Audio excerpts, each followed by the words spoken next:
La filosofía es algo así como la matemática de las palabras. Filosofar no es ni tan ajeno ni tan difícil.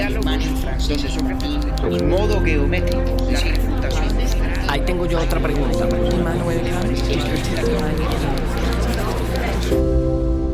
Urbi et Orbi a la ciudad y al mundo. Buenos días, buenas tardes, buenas noches. Bienvenidos a la 8ª temporada de Urbi et Orbi. Este episodio es un homenaje a la primera conversación filosófica que tuvimos el compañero y yo, poco después de que nos conociéramos por allá en 2016. De esa y otras conversaciones nació este podcast, que nos inventamos en abril de 2020, sin otra expectativa que distraer nuestros días a comienzos de la pandemia. Vamos a hablar del Simposio, o Banquete, de Platón. Un texto de fácil lectura, muy entretenido y filosóficamente riquísimo. El primero, además, que David me recomendó, respondiendo a mi curiosidad por aprender sobre las discusiones filosóficas acerca del amor. Sigo sin escribir la historia que despertó en mí esa curiosidad, pero en cambio, y gracias a ustedes, hemos hecho ya 86 episodios sobre filosofía. Gracias por acompañarnos, por recomendarnos y por ser nuestros queridos y eternamente 5 pelagatos. Les presentamos el Simposio de Platón.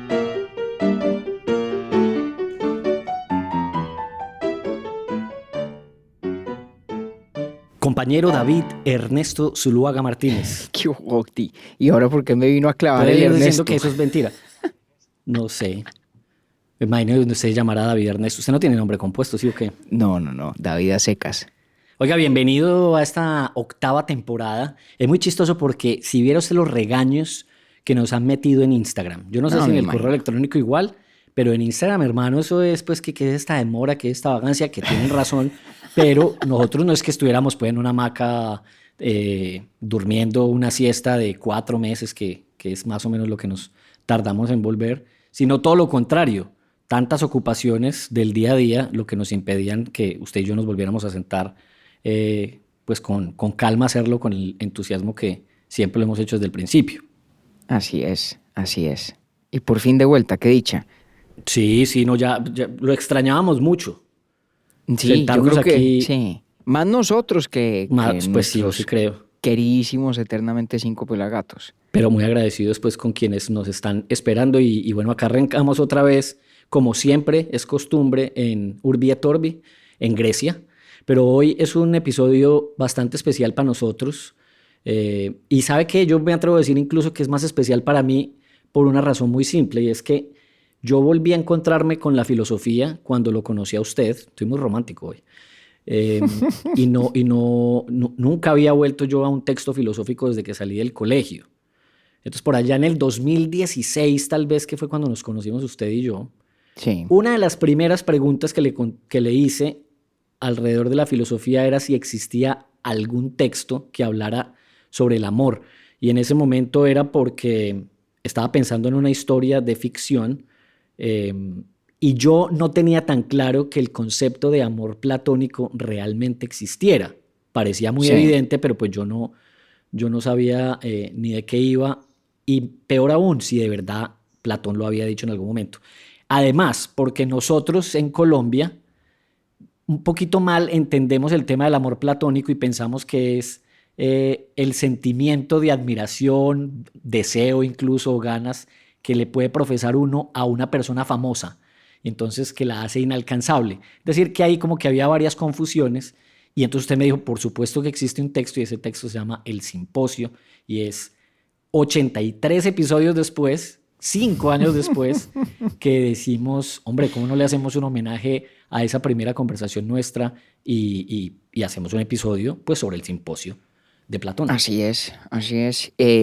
Bueno, y creo que habíamos intentado hablar una que otra cosita del Simposio en nuestro primer capítulo, hace ya 4 años, pero con muy poco éxito, por lo que yo recuerdo, que no sí, es mucho. Pues muy bien lo dice usted, lo intentamos, pero en ese episodio que estaba caracterizado por el desorden y la falta de estructura, pues no, yo creo que, como dice usted, lo mentamos, pero pasamos bien rápido por ahí. Sí, total. Luego nada, hora de volver al principio en doble sentido. A Grecia, que es donde arranca toda esta aventura fantástica de la filosofía en Occidente, y al principio de nuestras conversaciones en torno a la filosofía, las que hemos tenido usted y yo en nuestra amistad de estos años. El simposio de Platón, en efecto, bueno, debo decir, con frecuencia en español se traduce como el banquete. Sí. Es básicamente... ¿Le gusta a usted esa traducción o no? Sí, ¿Sí? está bien. Yo Ok. sí, porque, ¿sabe que sí? Porque yo creo que el banquete denota más claramente la situación que plasma Platón, que es una Tal cual. parranda, es Sí, una fiesta. ajá. Vea, y sabe que yo ahora que usted me hace acordar de una cosa, cuando yo tengo una parranda, yo digo que tengo una conferencia o un simposio. O sea, es como una contradicción correspondida porque eso no era ningún simposio, eso era una tomadera de trago lo más de sabrosa en la Claro, casa de Agatón y entonces invitaron un poco de gente y se arma un conversatorio muy bueno, pero allá lo que estaban era parrandeando. totalmente, totalmente. Digamos, la palabra simposio ha adquirido en el español una connotación muy académica, Ujú. ¿no? Es un encuentro de estudiosos de algo. Y aunque traducir este diálogo o su título mejor como el simposio es fiel al griego, Sí. es infiel al sentido, porque es un parrandón. Ujú. De hecho, a mí me parece inevitable asociarlo al Festival Vallenato, ¿no? ¿Ah, sí? ¿Sabe María Cristina? Claro, María Cristina es vallenata y mis suegros también. Y lo Ahí se le asocio, salió usted también a María Cristina Vallenata. como dicen allá, de atar. Y lo asocio por una razón, porque es que además es una fiesta que tiene por ocasión un logro artístico en un festival, el Mm. Festival Dramático de Atenas, ¿sí? Porque lo que están celebrando, lo que están conmemorando es el primer triunfo de Agatón con una tragedia que presentó en el Festival de Atenas. De hecho, sabemos que fue en el año 416 a.C. Mm.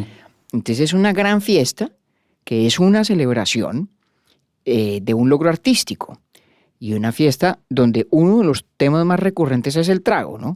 Y estaba la farándula ahí porque vea que usted está diciendo acá muy importante que justifica con bastante peso la presencia de otro personaje ahí que era Aristófanes. Claro, claro, es que es como dirían en inglés, es un who's who de la Ajá, tal cual, bohemia de acuerdo. ateniense, Sí, ¿no? señor. Está Sócrates, está Agatón que se acaba de ganar ese galardón con su tragedia, que infortunadamente no sobrevive, creo que quedan algo así como 40 versos de la obra de Agatón. Ujú. Y está Aristófanes, el gran comediante que además había ya en años anteriores eh, hecho obras, comedias, en las que, entre muchas otras cosas, se burlaba de Sócrates, y mucho, y son muy graciosas. Y estaba, obviamente, también Alcibiades, o mejor, llega a la parranda, llega borracho, Llega carnavaleado. Alcibiades. Ese llega Llega ya con el cupo. Totalmente. Es que, de verdad, esto es un texto que si uno logra sobreponerse al sentimiento de distancia que pueda existir simplemente en virtud del lenguaje, ¿no? Ujú. Uno puede tal vez sentir el texto y el diálogo un poco seriote, pero si uno se imagina en el momento y en la ocasión, es un fiestonón Sí. como los que todavía existen y en los que uno quisiera participar con más frecuencia. Es una aquelarre de artistas. Y debo decir aquí Eh, que yo pues que me caracterizo por quejarme con usted cuando me pone textos densos y otros también aburridos, tengo que decir, y llego pues así con la moral en el piso, pues me toca decir en este que de verdad yo recomiendo la lectura. Yo creo que este es el libro de filosofía que yo más veces he leído en la vida. Estaba tratando de recordar la semana pasada que lo volví a leer, por lo menos es la quinta. Y es que es fácil, es divertido, es agradable, no es largo. es una Así que si maravilla. hay gente por ahí como yo escuchándonos, pues que no es tan cercana, digamos, al estudio filosófico que representa el compañero David Zuluaga, este sí es un libro pues que súper recomendado para cualquier persona. Sí, es una maravilla. Y es un texto que tiene muchos de los elementos centrales de la persona de Sócrates. Es un texto en el que aprendemos un montón de Sócrates como persona Sí. o como personaje, según se quiera ver, ¿no? Pero, por ejemplo, es un texto donde se cuentan momentos o escenas muy humanas, casi novelescas, de cómo Sócrates cuando va caminando en la calle con la gente de pronto se pone a pensar en algo y se distrae y se engloba.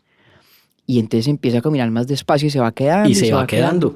Y se pierde. Al rato vuelve y llega, ¿no? Cuando, y de cuando hecho la dicen, fiesta... de hecho dicen ahí en la fiesta, oiga, manden por Sócrates que se quedó por ahí mirando al infinito y más allá. Y Agatón, no sé si fue Agatón, pero fue alguno de ellos que dice, no, déjenlo quieto allá, que ese man se englobó. Él vuelve, tranquilos. Exacto. Que él vuelve. Y volvió, evidentemente el hombre se echó allá su reflexión y volvió a la fiesta a atenderlos a todos. Porque si hay algo que le tiene miedo toda la gente que fue a esa fiesta es a la capacidad de tomar trago, vino específicamente de Sócrates, que usted por ahí en algún episodio me contó, que no sé dónde había leído o escuchado o aprendido, que en esas fiestas sí tomaban mucho, pero revolvían el vino con agua, ¿no? Que lo rendían. Sí. Estaban como mal de presupuesto de pronto. ¿Qué? Bueno, no, eran distintas técnicas y distinto aguante. El que era pero muy sí experto, la rendían, ¿no? Sí. Y el que era muy experto en todo eso era Robert Graves, que tenía unos escritos fantásticos y un poquito especulativos en algunos puntos sobre cómo los misterios órficos eran en realidad unas bacanales de hongos y bueno, cosas semejantes. En fin, pero eso es tema para otro día. Sí. Lo cierto es que una de las características de Sócrates más reiteradas en el diálogo es el hecho de que no se emborracha. Sócrates bebe y todo lo que le ofrecen lo recibe y no se pasa de tragos. Sí. Y de hecho el final del diálogo es muy gracioso porque todo el mundo ya está absolutamente ebrio, Aristófanes se queda dormido y Sócrates sale como Pedro por su casa, fresco. Y parchó todo el día porque apenas acostumbró a la noche siguiente. Además, y no se fue a dormir, se fue a estar todo el día a hacer cosas y no sé qué, y a la noche fue que se acostó tranquilo. Se acostó. Entonces es un diálogo muy bonito porque aprende uno muchas cosas de Sócrates, logra uno de verdad imaginarse cómo será ser amigo de este tipo, o por lo menos encontrarse con él en una fiesta, en un simposio, en un banquete. Aprendí antes de que usted arranque y coja pista, es que aprendí una palabra que me causó bastante curiosidad. Libación, que es la acción de derramar vino en honor a alguna divinidad. ¿Sabe por qué me llamó tanto la atención? Le quiero preguntar a usted, porque usted creció más en Bogotá que en el eje cafetero. En el eje cafetero, en mi generación al menos, yo no sé si en las que vienen después, estaba la costumbre de que cuando usted abría una botella de trago, le derramaba un chorrito pues, de aguardiente o de ron, lo que estuviera tomando, en honor a las ánimas. Entonces usted decía que un chorrito para las ánimas. Vea pues. Y eso resultó siendo una cosa que no se inventaron en las montañas de mi tierra. ¿Usted conocía eso o no? Sabe que no, y que yo sepa, no es costumbre que se observe en Bogotá, o por lo menos sí, no yo creo en que los no. contextos. Bueno, entonces ahí le he hecho ese dato inútil pero divertido que aprendí que se llama libación. Claro, y es importante que de hecho en este caso la libación se hace en honor a Dionisio.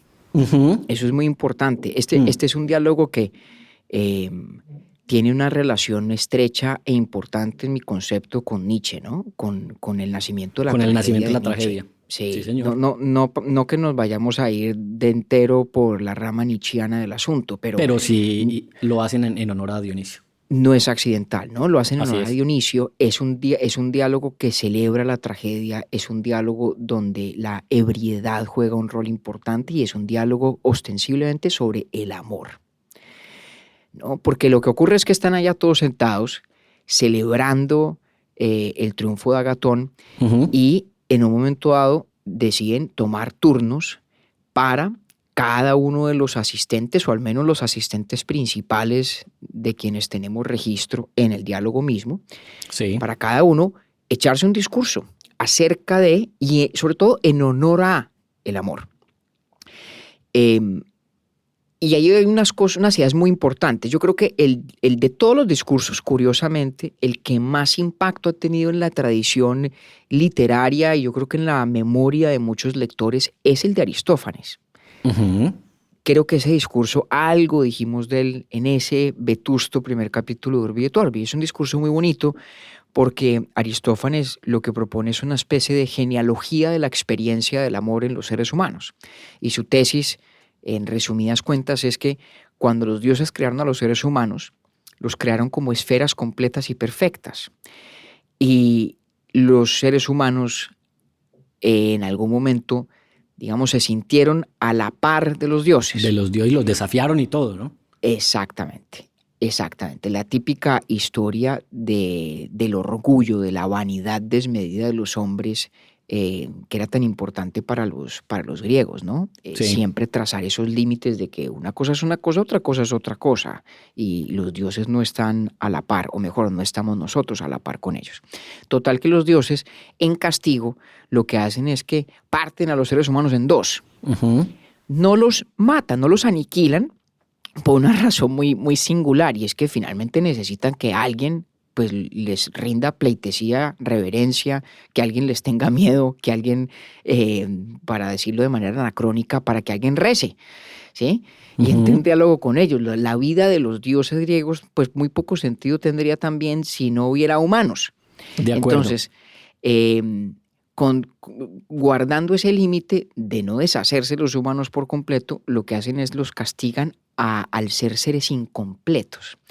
Y es una historia que es muy famosa, muy recordada porque, primero, es evocativa. Cuando uno la lee, digamos, puede uno imaginarse la película de lo que está contando Aristófanes, pero además tiene un sentido filosófico muy interesante, o tiene dos ecos filosóficos interesantes. Uno es la idea, digamos, de la edad dorada primigenia. Ujú. La idea de lo que en inglés los críticos llaman the fall, la caída, ¿no? La caída del jardín del Edén, por ejemplo, la expulsión del Edén.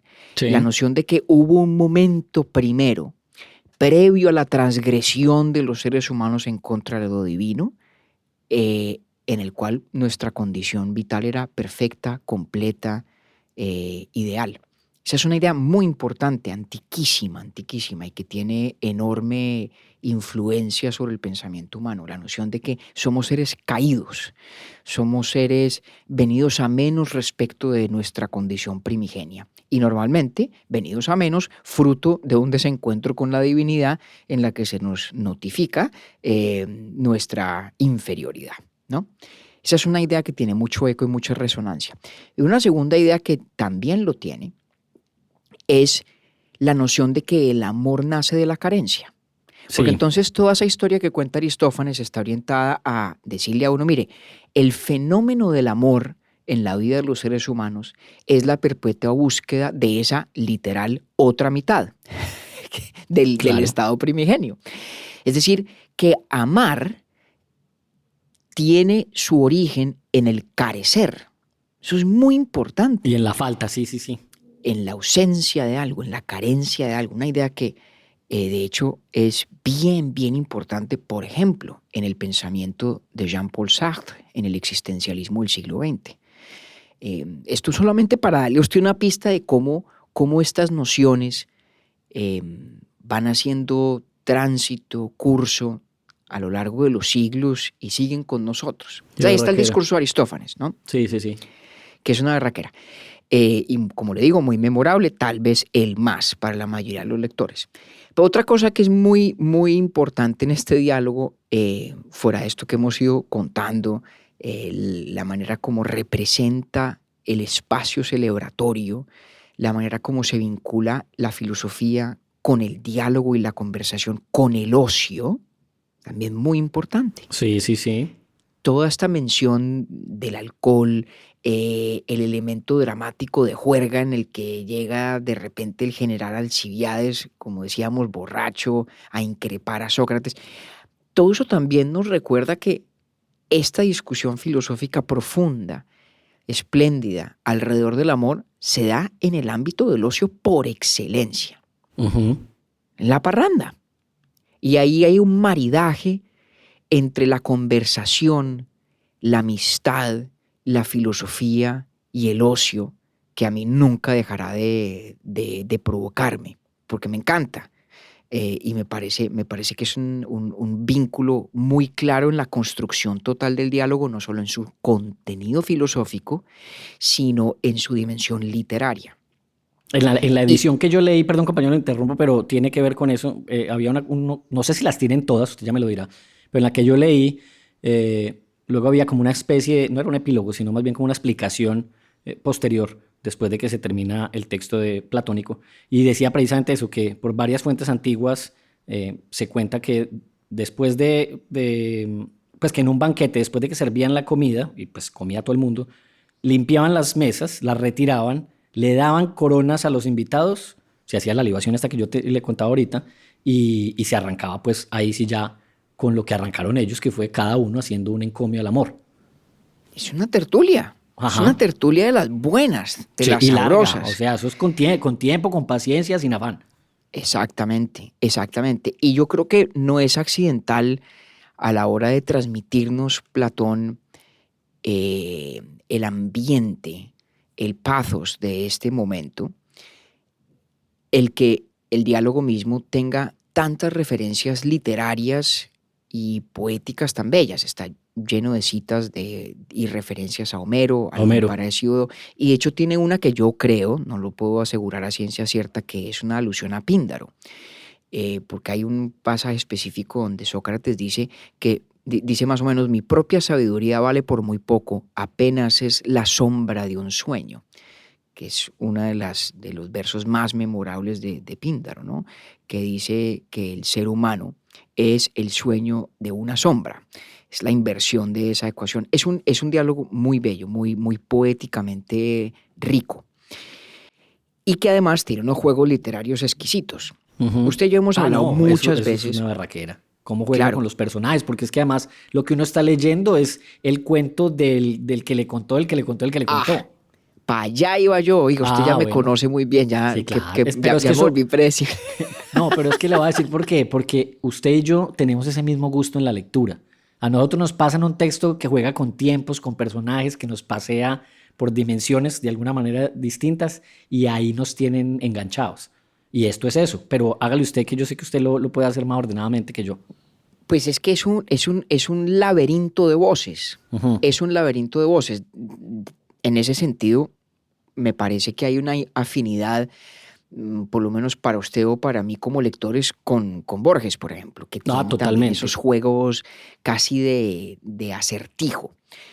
Porque cuando uno está leyendo este texto, fácilmente olvida que Platón el escritor, Platón el filósofo, está plasmando la historia que cuenta Apolodoro, que escuchó de Aristodemo. Sí.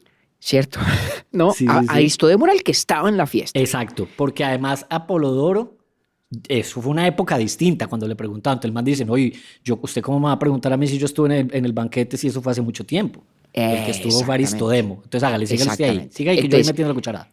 Platón el escritor está poniendo todo el diálogo en voz de Apolodoro como narrador. Uh-huh. Pero lo que Apolodoro está narrando Aristodemo. Es lo que a su vez le contó Aristodemo. Aristodemo, exacto. Ajá. Entonces lo que nosotros recibimos, por ejemplo, en el caso del diálogo de Sócrates, que es el que más complejidad en esta polifonía llega a tener, es lo que Platón dice, que Apolodoro dice, que Aristodemo le contó, que Sócrates dijo. Que además acerca de quién. Ojo, esto es lo más berraco de todo. Ahí va. Lo que Sócrates dice en el diálogo es lo que dice él, le contó Diotima. Es una berraquera. O sea, ¿cuántos niveles hay ahí? Entonces, Diotima, Sócrates, Aristodemo, Apolodoro, 4. Y Platón. Para arriba. Hay Platón, y el propio claro, Platón. Pues, me olvido del más importante. O sea imagínese esta vaina. Niveles. Imagínese esto. Esto parece como que Songo le dio a Borondongo le pegó a Bernabé. Diotima le dijo una vaina a Sócrates algún día. Sócrates fue a la fiesta, a la parranda, al banquete, echó el cuento. Y dijo a mí, Diotima me dijo tal cosa. Exacto. Uh-huh. Aristodemo estaba presente y más o menos se grabó el cuento, pero supongamos que con alguna distorsión humana. Claro. Y luego le echó el cuento a Apolodoro. Y Platón escribe como si Apolodoro fuera el narrador. Son 5 grados de separación. No sé si usted, en este momento yo no recuerdo, pero ¿quién es el que le pregunta a Apolodoro al principio? Ay, hombre, ¿sabe que no me acuerdo? Yo tampoco, pero lo voy a buscar porque Búscalo es que ahí. Es muy bacano, porque el man dice, Apolodoro, venga, cuénteme tal cosa, y ahí es donde el man se despacha, pero entonces se baja 4. Exactamente. Sí. O mejor, son cinco figuras y 4 grados de distancia entre la primera y la última, ¿sí? Si Platón o sea, depende de donde quiera contar, si De desde la acuerdo. fuente en el universo narrativo o si desde la fuente en el universo del lector. Si lo contamos desde el universo del lector, la fuente es Platón, cuya fuente es Apolodoro, cuya fuente es Aristodemo, cuya fuente es Sócrates, que a su vez reporta lo que dice Diotima. Son 5 figuras, o sea, 4 conexiones. Pero eso es un juego fantástico, eso es Sí, un no, deleite. eso es espectacular. Eso es un juego espectacular. Entonces, bueno, ahí hemos ido de pronto un poco desordenadamente Ya lo encontré. ofreciendo. Perdón, qué pena, pero es Ya que lo- eso es importante. ¿quién? Glaucón. Bueno, Sí, que Glaucón. además, perdón, es un personaje importantísimo en el diálogo de la República. Claro, me acuerdo. Sí, me acuerdo. Ve, qué bueno haberme acordado de eso. Sí, señor. Entonces, Entonces era hay Apolodoro como hablando siempre, con Glaucón. exactamente, hay como siempre un tejido que conecta también unos diálogos con otros porque finalmente estamos hablando del universo vital de Sócrates Ujú. y de las personas que estaban en ese ámbito y que compartían con él. No me resisto, antes de pronto entrar en otro punto que me parece muy importante, no resisto la tentación de soltarle otro elemento que para mí tiene mucha importancia nietzscheana también, A ver. y es el concepto del embarazo. Una de las cosas que dice Diotima Sí. y que reporta Sócrates es que todos estamos embarazados o preñados o encinta. Es una afirmación un poquito extraña. Y lo que los seres humanos buscamos por vía del amor es dar a luz Es en procrear. la belleza. Ajá. Yo por aquí, de hecho, le había sacado una cita para leerle y vea, estamos muy conectados. Suéltela. Ojalá que eso nos pase de aquí para adelante en toda la temporada. Siga Nadie usted- nos va a creer, ¿Ah? que usted y yo no tenemos guión. Oiga, pero es que yo ya ni lo estoy creyendo. Hay como para dármelas pues ahí de Platón. Bueno, para que vea. Eh, Lea la cita. No, siga porque es que la estoy buscando. Bueno, La estoy buscando, mientras la sí. busca. Sí. Digamos que hay toda una conversación, o mejor, hay un fragmento del discurso de Diotima, llamémoslo, que versa sobre el embarazo, sobre la reproducción, sobre el dar a luz. Y dice una cosa que es una suerte de lugar común, ¿no? Y es que la reproducción física y literal de la especie es la aproximación que nos es dada a los mortales a la inmortalidad. Ujú. Eso está bien. A mí eso no me parece tan interesante. Lo que me parece muy interesante es la noción de que todos estamos en cinta y de que el amor lo que busca es dar a luz en la belleza. Y esto que dice Diotima no es específico al caso del dar a luz biológico o literal o corpóreo. Sí, también lo incluye, pero la dimensión más importante de esa preñez es espiritual. ¿Y Sí. sabe quién usaba esa metáfora o esa imagen todo el tiempo? Nietzsche, ¿Quién? Ok. que era un gran lector de Platón. Estoy seguro que ese recurso literario, esa imagen, no está en tantos textos de Nietzsche por razones accidentales, pero es muy importante. Cuando Nietzsche hablaba de su enfermedad, por ejemplo, de sus largos periodos de enfermedad, y sobre todo cuando hablaba, por ejemplo, en la Gaia Ciencia, de lo que podríamos llamar tal vez, me perdonará la especulación, su periodo depresivo o su momento de nihilismo, dice que era un periodo de estar enfermo como está enferma la mujer que está encinta. Ujú. Es decir, un malestar físico, un estado de excepcionalidad física que en últimas lo que traduce es se traduce en algo fecundo y maravilloso, en dar a luz en la belleza. Mire, Eso es una ya la idea encontré. extraordinaria. Hágale. Ya la encontré, la que yo subrayé. Entonces dice así: impulso creador, Sócrates, tienen en efecto todos los hombres, no solo según el cuerpo, sino también según el alma. Y cuando se encuentran en cierta edad, nuestra naturaleza desea procrear. Pero no puedo procrear en lo feo, sino solo en lo bello. Ese es. Bueno, fíjese que aquí es uno de esos puntos donde las traducciones se vuelven muy importantes. Sí. Porque me parece que la suya está un poquito Nacho Ley. idealizada. Ok. Está un poquito idealizada, ¿no? Ok, vale. Porque en ¿Cómo vendría realidad, siendo la cosa? ¿cómo arranca todos nosotros qué? ¿Cómo es la primera frase? Entonces dice, impulso creador Sócrates tienen en efecto todos los hombres. No Perdón, solo un según... momento. Ah, Ahí, esa es donde yo tendría la mayor discrepancia. ok. Porque una traducción más cercana a la polisemia del original, a la multiplicidad de sentidos del original, Sí. es que lo que estamos todos no solamente es con ansia creadora, sino con una ansia creadora como la que tiene o la que se expresa en el embarazo. Es Por más eso era que ahí física la connotación. Ok, vale. Es mucho más biológica la connotación de ese, digamos, afán creador. Y por eso me parece tan importante destacar que es una idea que sí se refleja en la procreación biológica, Sí. pero que tiene expresión también mucho más interesante en el ámbito de este diálogo en la procreación espiritual.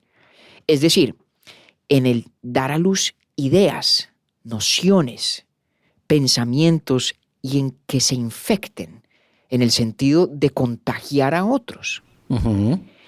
¿Sí? El dar a luz en el ámbito del alma es el contagiar a otros desde la sabiduría, la virtud, la belleza, la filosofía, que es exactamente de lo que se trata el banquete, por lo menos desde la perspectiva de Sócrates. De acuerdo. Y es exactamente de lo que tanto se queja Alcibiades. Fíjese que esto que estamos diciendo tiene todo que ver con el tema del amor, que es la sustancia del debate.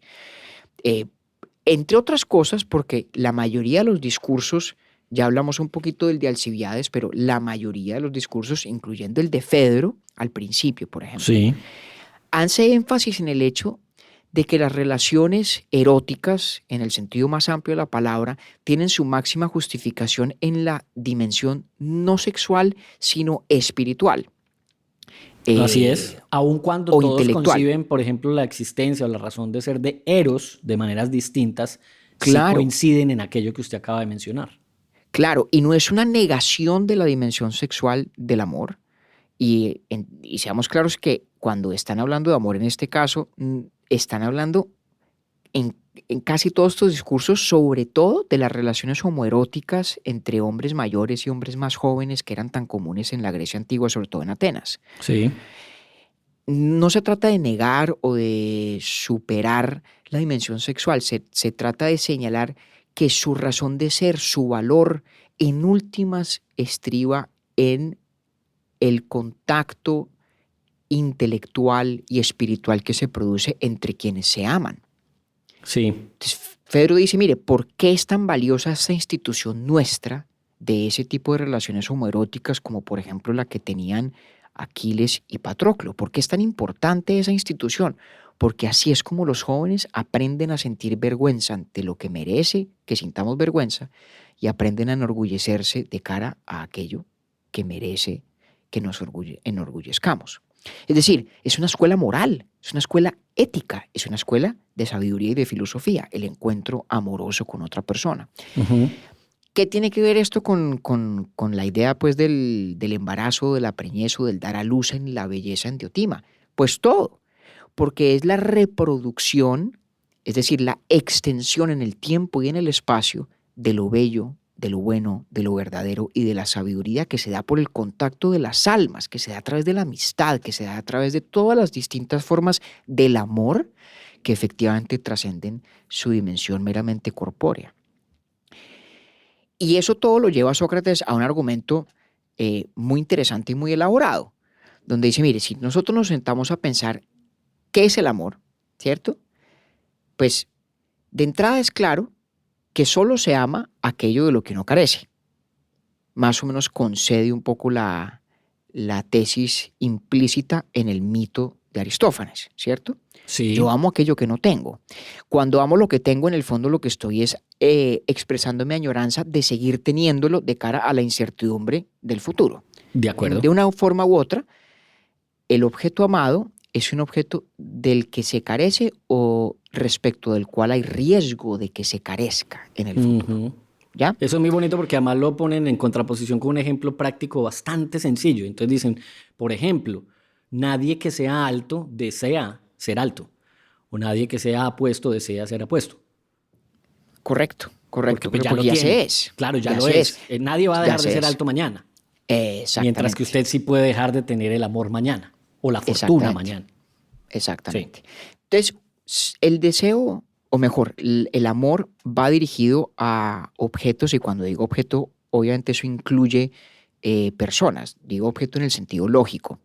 Sí, El amor va dirigido a objetos respecto de los cuales hay o carencia o al menos incertidumbre en la tenencia, digámoslo así, ¿vale? sí, sí. Pero además, y este es el punto importante para Sócrates, todo lo que yo amo, lo amo, como dirían muchos después los escolásticos, sub ratione boni, es decir, bajo una interpretación del objeto amado que me lo presenta como bueno. Todo lo que uno ama, todo lo que uno desea, es cosa que se ama o se desea en tanto que es buena en algún sentido. Sí, Tiene que haber alguna interpretación, alguna descripción de ese objeto que me permita verlo como bueno, aprehenderlo como bueno. Por eso lo amo, por eso lo deseo. Y puedo estar equivocado, ¿no? La idea sub ratione boni, es decir, muy mal literalmente traducido, algo así como bajo la descripción de que es bueno, sí, esa idea permite falibilidad. Yo puedo estar equivocado.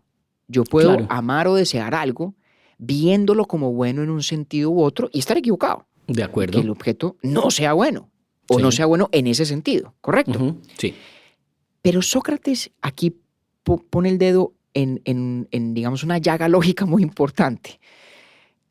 Y es que si yo todo lo que amo y deseo, lo amo y lo deseo sub ratione boni, porque se me presenta como bueno en algún sentido, de alguna manera, eso significa que en última instancia, lo que yo amo es lo bueno. sí, El sí, sí, objeto sí. del amor por excelencia es lo bueno. Que así se lo dice textualmente Diotima a Sócrates. Exactamente, ¿Sí o qué? exactamente. Y por eso es que, en últimas, todo amor que merezca el nombre es amor que tiene que estar orientado a la verdad, a la belleza, a la virtud, a la sabiduría, a la filosofía. Ujú.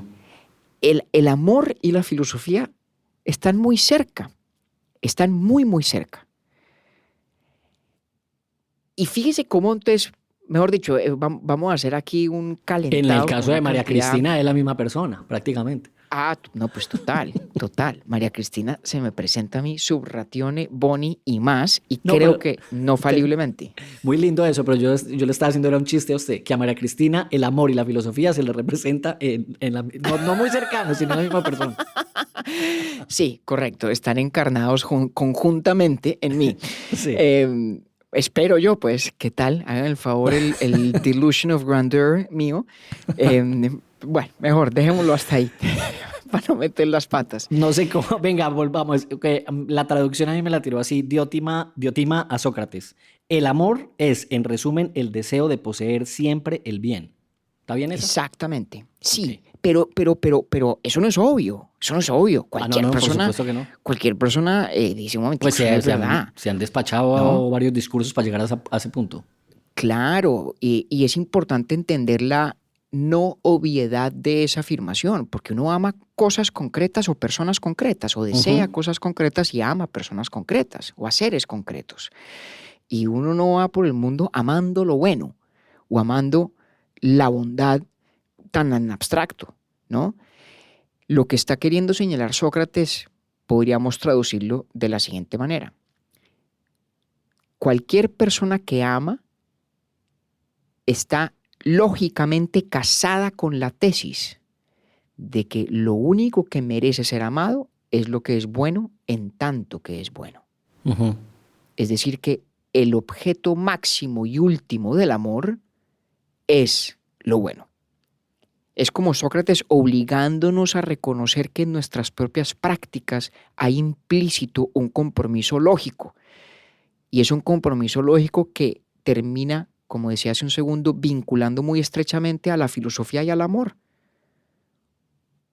Porque entonces el que ama bien, el que sabe amar a la luz de lo que el amor en sí mismo es, y es para todos, tiene que tener una disposición filosófica, en el sentido de desear, querer, cultivar la sabiduría, la verdad, la belleza, la virtud. Obviamente estamos hablando del filósofo o de la filosofía como todo un ethos, como toda una forma de vida, no como una disciplina académica, ¿correcto? Correcto. Sino como una forma de vida precisamente encarnada en el propio Sócrates. Entonces vea el calentado que vamos a hacer. Hemos hablado de preñez espiritual, de dar a luz en la belleza, de cómo el objeto del amor es lo bueno, de cómo por esa vía misma el amor y la filosofía están muy estrechamente vinculados, de cómo todo esto ocurre en el contexto de un parrandón exquisito que más quisiera uno que haber podido ser partícipe de él, de una fiesta convocada por el arte, donde hay cierta desenvoltura, donde Dionisio hace de las suyas y hay cierto relajamiento de las costumbres y mucha filosofía y mucho diálogo y amistad y risas e ironía y ocio. Todo hecho posible por el ocio. Todo esto converge, creo yo, Octi, en el momento para mí más bello y dramáticamente más tenso de todo el diálogo. ¿Qué es cuál? Alcibiades. Ah, claro. Entonces, no, recordémosle, o mejor, no, hagámosle Contemos. la síntesis. Sí, contemos a los que no lo han leído. Entonces, arranca la fiesta, dice, oiga, echémonos unos discursos acerca del amor. Entonces, Fedro se echa un discurso, Pausanias se echa otro, Erixímaco luego sigue, después Aristófanes, Agatón. Y luego Sócrates. Y Sócrates está ya... que de hecho muy bacano para contarle a los oyentes, para cuando lo lean, es muy chévere la forma en cómo Sócrates desde el arranque dice, bueno, pero a mí me va a ir peor porque me toca bailar con la más fea, porque como voy de último, ¿qué podré decir yo después de eso? Y todos dicen, no jodas, que te vas a poner aquí de sobreactuado, que te va a quedar grande la cosa. Y entonces entonces como que sí, este man pues aquí dándoselas de que no tiene el as bajo la manga. Y es muy bacano como arranca Sócrates su discurso atendiendo el inmediatamente anterior, que fue el de Agatón. Es como nota al pie, pues. Y entonces. Exactamente. Que la verdad, debo decirlo, a mí me parece el más flojito de todos. Entonces, ¿el de Agatón? Se lo pusieron fácil. Sí, el de Agatón me parece el más flojito. Y se la pusieron fácil a Sócrates. Pero bueno, se echa Sócrates su cuento y llega Alcibiades. Y llega Alcibiades ebrio. Ajá. Y llega y ocurren varias cosas. Alcibiades va a visitar a Agatón, hay que decir. Es correcto. Como chisme. Va a visitar el hombre a Agatón. o sea, él lo invitaron a la fiesta y él llega ya tragueadito y entonces se sienta al lado de Agatón, pero no ve a Sócrates. Y luego cuando se da cuenta dice, no jodas, porque es que entre Sócrates y Alcibiades hay historia. Hay historia. Sí. Y en resumidas cuentas, Alcibiades está enamorado de Sócrates. Y Sócrates no le para bolas. No le para bolas. Y no solamente no le da para bolas, le ha asestado unos golpes. No, le metió una despachada por ahí en la mitad del diálogo entre ellos dos, que dice, o sea, como dicen en Barranquilla, le dice Sócrates a Alcibiades, mi querido amigo, no te vistas que no vas. Cuando el man le empieza a echar los perros, dice, no, papi, no me das ni para el arranque. Exactamente. Ahí, y cuenta en un momento dado una historia Aristófanes que, si uno se imagina la escena realmente, es algo así como que al final de una fiesta, la luz más bien apagada y Alcibiades empezó a buscarle el ladito y a arrimársele y Sócrates le volteó el rabo, literalmente. Contémosle a la gente que porque es que Alcibiades era un general, Alcibiades no es que era el borracho de la esquina. No. Alcibiades es un aristócrata ateniense, un general, un político, un orador prestigioso, importante, una figura de gran trascendencia en las guerras del Peloponeso, por ejemplo, entre Esparta y Atenas, un tipo importantísimo, y Sí. no es precisamente el arquetipo de quien uno se imagina revelando las cuitas de amor por cuenta de unos tragos Y, de más, y el hombre y se la más, declara delante de todo el mundo, pues. claro, y más respecto a Sócrates, Sí. de quien se decía, entre otras cosas, que era muy feo, entre otras. Imagine usted. Pero bueno, todo esto va a que en boca de Alcibiades hay una disección muy, muy potente, uno, de quién es Sócrates en realidad, y dos, de lo que significa estar expuesto uno a este universo del banquete, al universo de la filosofía que se da en el ámbito del diálogo y que se hace posible por un universo de ocio, en el mejor de los sentidos, que permite dar rienda suelta a esa búsqueda del amor por vía, o mejor, a esa expresión del amor por vía de la búsqueda de la sabiduría, de la belleza y de lo bueno. Ujú. Entonces dice dos cosas muy importantes. Primero, la que más desnuda a Sócrates, y es que dice Alcibiades, su vida pública es toda un gran juego, un juego de ironía. Sócrates parece siempre muy serio. Parece que Sócrates siempre parece, en efecto, querer decir exactamente lo que dice y no más que lo que dice. Y lo que Alcibiades nos está proponiendo es, no señor, Sócrates está mamándole gallo a todo el mundo la mitad del tiempo. Mm. Dice que es un ignorante, mentira, sabe que no lo es. Sí. Por ejemplo suyo, dice que pobrecito me tocó el último discurso que voy a tener yo para decir, paja, sabe que eso es lo mejor que le puede pasar porque le dan la papaya de pasar al tablero a todos los que le han precedido Ujú. en los discursos del banquete. Sócrates nos está mamando gallo, Sócrates está perpetuamente muerto de la risa para sus adentros. Y hay toda una tradición de reflexión filosófica y literaria acerca del concepto de la ironía socrática, de que no es fácil siempre discernir qué tanto lo que Sócrates a veces dice es en serio y a veces no. Ujú. Y por eso Alcibiades lo compara con el sátiro. Y lo compara con el sátiro en el sentido de que Sócrates nos dice, es un embaucador, Vea es cómo un me tiene a mí. encantador de serpientes. Sí, Mm. Sócrates le va diciendo unas vainas a uno y uno medio no entiende, medio sí lo va llevando, cuando se da cuenta, ¡puf!, lo desnudó a uno y lo jodió. Acuérdese cuando hicimos nuestro capítulo hace ya mucho tiempo sobre el Eutifrón, ¿se acuerda? Sí. Y cómo Sócrates, de entrometido, porque nadie le invitó, nadie le preguntó, de sapo, va y se le planta a Eutifrón y dale la vuelta de demostrarle cómo Eutifrón es algo así como la contradicción encarnada. ¿Y cómo hace eso todo el tiempo con todo el mundo? Sí.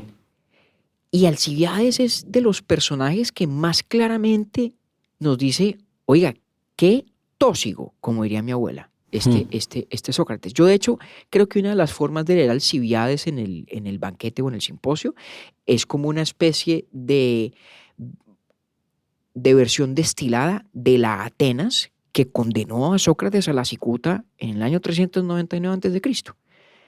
Alcibiades yo creo que le da voz a lo que debía sentir Atenas. Si estamos Sí. mamados de este man. Todo el tiempo chusi, friega acá y friega allá.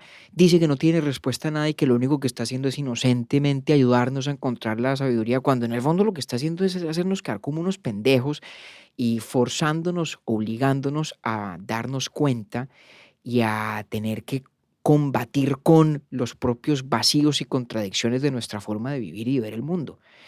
Y hay que ser muy paciente para tolerar eso. Imagínese usted, No, de el hombre verdad, era un intenso, pues. imagínese usted en la plaza de Atenas, allá Sócrates sentado, viendo a ver quién le monta conversas, para salir corriendo, Sí. ¿cierto? Salvo pues los amigos que lo invitaban a las parrandas. Entonces, ahí Alcibiades nos obliga o nos invita mejor Para sentarlo a pensar, con Unamuno. Qué dicha los dos ahí Imagínese, conversando. imagínese usted. Mm. Pero Alcibiades ahí nos pone a pensar Nos en una deberíamos usted óptica y yo disfrazarnos usted de Unamuno y yo de Sócrates un día de estos en Halloween. para Halloween. Pero mire que es muy interesante cómo Alcibiades nos obliga a pensar en Sócrates de una manera muy distinta, Sí. desde la óptica del que tiene que padecerlo.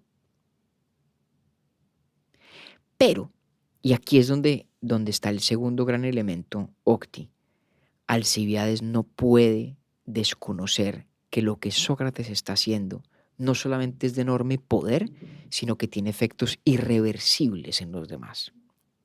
He aquí la conexión con esa reproducción espiritual, con ese contagiar al otro en la dimensión de la inteligencia y del espíritu. Mire lo que dice Alcibiades. Y yo que me siento mordido por una cosa aún más dolorosa y en el punto más sensible que se llama corazón, alma o como se quiera. Yo que estoy mordido y herido por la filosofía. Ujú. Su gran pelea con Sócrates no es en el fondo Que no le copie. exacto, no es que Sócrates no corresponda sus escaramuzas eróticas. Ujú. Ese no es el problema de fondo.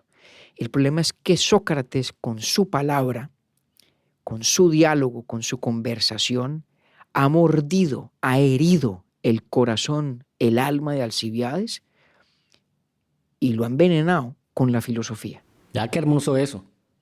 Porque una vez en alguien se despierta esa sed, esa manera de pensar, ese obligarse a pensar, ese desafiarse a amar lo bueno en tanto que es bueno y solamente porque es bueno. Ese es un paso irreversible. Ujú. No hay manera de filosofar el camino hacia afuera de la filosofía. ¿no? Exacto, de regreso, de vuelta. Exactamente. Hay un carácter de irreversibilidad en lo que Sócrates le hace a los demás, Mm. porque se los hace. ¿Cómo puede usted consentir a la mordida o a la herida de la filosofía cuando no la ha padecido aún y por lo tanto no sabe a qué podría estar consintiendo? Pero una vez la ha padecido ya es inútil querer o no querer consentir a ella porque no hay vuelta atrás. Como decía el gran Bernard Williams, there's no reflecting your way out of reflection. Es imposible escapar al ser reflexivo por vía del ser reflexivo. Mm. Sí. Entonces, Sócrates, en esta amalgama que hemos descrito de amor, amistad, erotismo, diálogo, celebración, arte, alcohol incluso, y filosofía, claro, en toda esa mezcla, en el fondo lo que hay es una revelación, en mi lectura en todo caso, de ese proceso de reproducción, de dar a luz en la belleza, que es el filosofar con otro, el dialogar con otro, pero a la vez el reconocimiento de que quien está del otro lado en esa conversación, ¿no? El Alcibiades respecto de Sócrates, pues puede salir maltrecho, está mordido y herido por la filosofía. Y eso es lo que en realidad lo llena de frustración. Podríamos decir casi rabia, pero es más frustración porque Alcibiades adora a Sócrates y admira a Sócrates. Eso es lo que más piedra le da. Eso es lo que mejor explica la actitud de Alcibiades de cara al filósofo. Precisamente eso.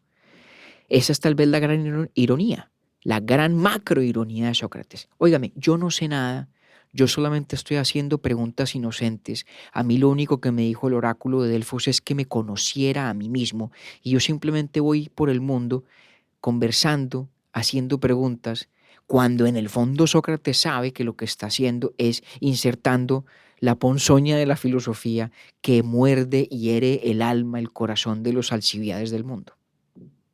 Esa es tal vez la más grande de todas las ironías, el gran juego que tanto denuncia Alcibiades. Que al menos, como le digo, en mi lectura. Habrá otras. Claro, me imagino que sí. Pero hay una cosa ahí linda escuchándolo y es cómo además hay una antesala tan sólida, porque son todos los discursos precisamente demostrando el valor incalculable que tiene la filosofía alrededor de un tema específico. Aquí es el amor. Lo que quiero decir es, cada uno se hace un encomio, porque esa palabra además me gusta mucho, poco uno la ve, y al menos en la traducción estaba ahí, del amor, antes de que llegue a Alcibiades. Así haya unas más cercanas o más lejanas, todas tienen análisis. Entonces, cuando llega el borracho a quejarse, está precisamente demostrando que todo lo que acaba de pasar y que él no presenció es prueba de aquello también. Claro, claro. Entonces, digamos que narrativamente me parece pues muy lindo. Sí, porque lo que está denunciando Alcibiades que no presenció es exactamente lo que nosotros como lectores Ya, hemos presenciado ya escuchamos o leímos, hasta ese pues. punto.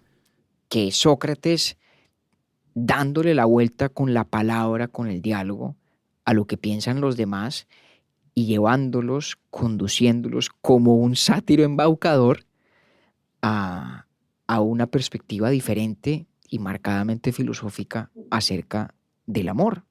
Y en últimas, por lo tanto, acerca de cómo vivir, qué amar, lo bueno, lo bello, lo que conduce a la sabiduría, lo virtuoso. Ese es nuestro simposio, Octi. Antes de que termináramos, quisiera preguntarle específicamente de la presencia de Eros en varios de los discursos. ¿Qué podría usted resaltarme con relación al personaje como tal? Porque además es lindo ver cómo cada uno tiene... Uno dice que es el dios más antiguo, el otro dice que es el más joven, uno dice que Sí, es carente de belleza, el otro que es lo más bello posible.